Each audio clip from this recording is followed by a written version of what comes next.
친구한테 이런 말 배웠어요. 마음에 상처 받는 거, 마상. 그래서 우리 강아지 저랑 안고 싶지 않으면 마상이라고 해요.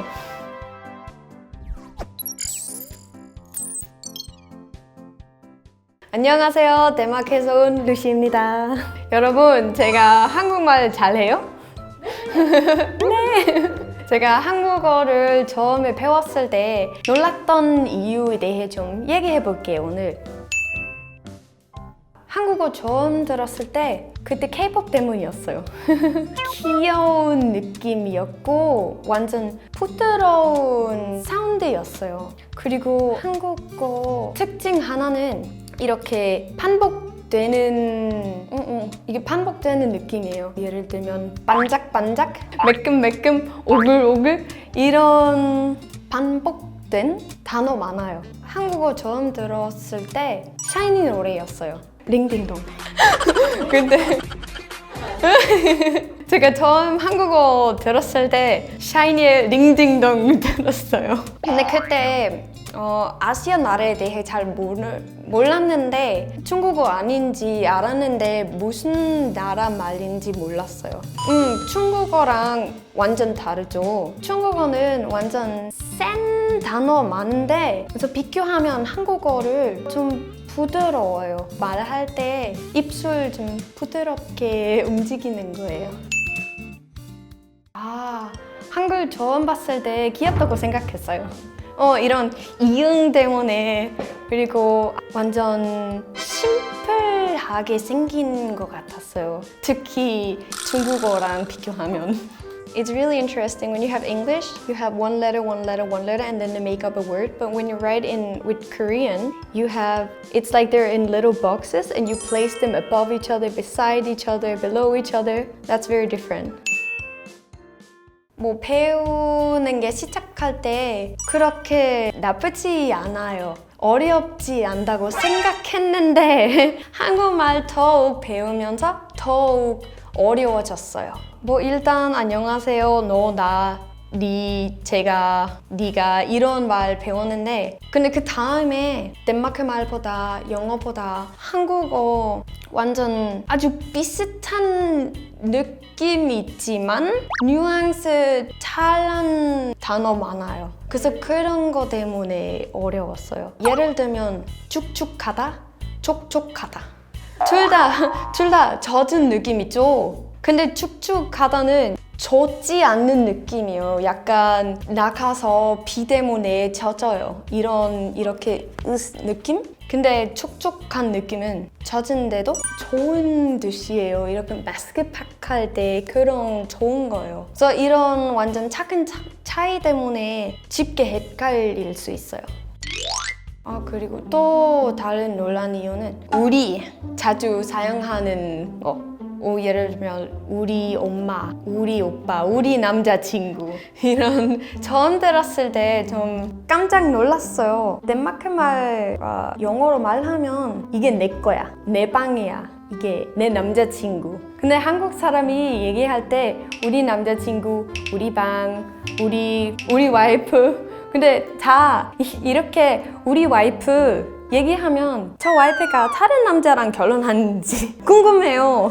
그래서 이상하죠? 근데 저도 오랫동안 한국어 배워서 저도 덴마크 갔을 때 덴마크 말로 얘기하면서 이렇게 저희, 우리 이런 말 자주 사용해요. 한국어 때문에. 이런 거 보면 자기보다 사회에는 주변에 있는 사람, 우리 같이 있는 거 조금 더 중요하다고 생각하는 것 같아요. 그래서 자기만 생각하는 거 아니에요. 사회에 대해 잘 생각하는 거예요.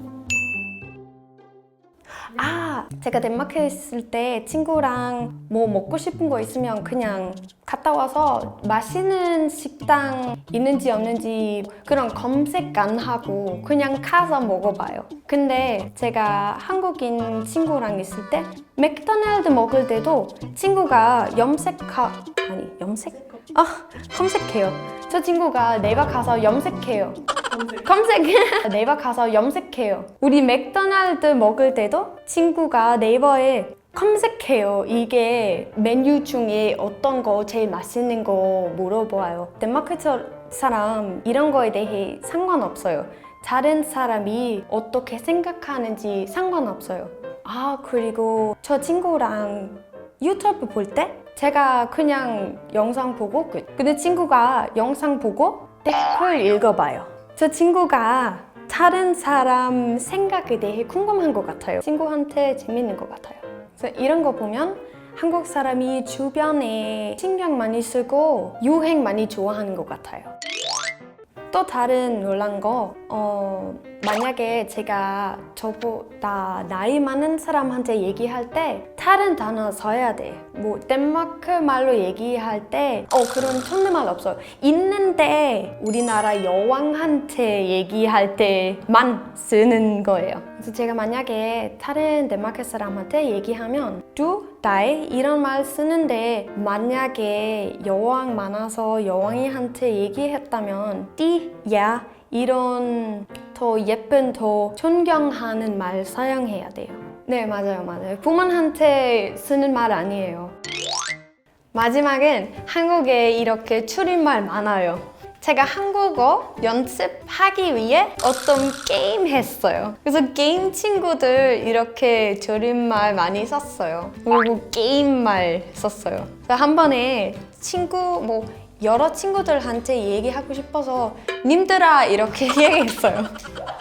게임 때문에 배운 거예요. 님들아 얘기했는데 친구한테 줄임말 많이 배워요 요즘. 그래서 만약에 우리 집에서 강아지 한 마리 있어요. 강아지 만약에 저랑 안고 싶지 않을 때 친구한테 이런 말 배웠어요. 마음에 상처 받는 거, 마상. 그래서 우리 강아지 저랑 안고 싶지 않으면 마상이라고 해요. 마상. 덴마크에선 줄임말 있는데 새로운 단어 있는데 다 영어로 빌려준 말이에요. 원래 덴마크 아니에요. 원래 영어예요. 아니면 직접 번역된 말. 그래서 한국어는 이렇게 새로운 단어 생기는 거 참 신기해요, 저한테. 부모님들이 제가 한국말 얘기할 때 멋있다고 완전 전문가 같대요. 좋은 건데요. 언제 처음 들려줬어요? 덴마크 와서 우리 가족이랑 좀 시간 좀 보냈어요. 그때 전 남자친구랑 영어 잘했는데 약간 비밀 같은 말 해야 했을 때 한국말로 얘기했어요. 그래서 그때 우리 가족 들어봤어요. 우리 엄마도 제가 한국말 얘기할 때 귀엽대요. 귀여운 느낌이에요. 이렇게 특히 이런 거 이응, 안녕하세요, 오빵 이런 귀여운 말 때문에 우리 엄마 진짜 귀엽대요, 한국말. 네, 여러분. 오늘 제가 한국어 배우면서 놀랐던 거에 대해 얘기했어요. 재밌게 보셨다면 좋아요, 구독하고 댓글 남겨주세요. 안녕!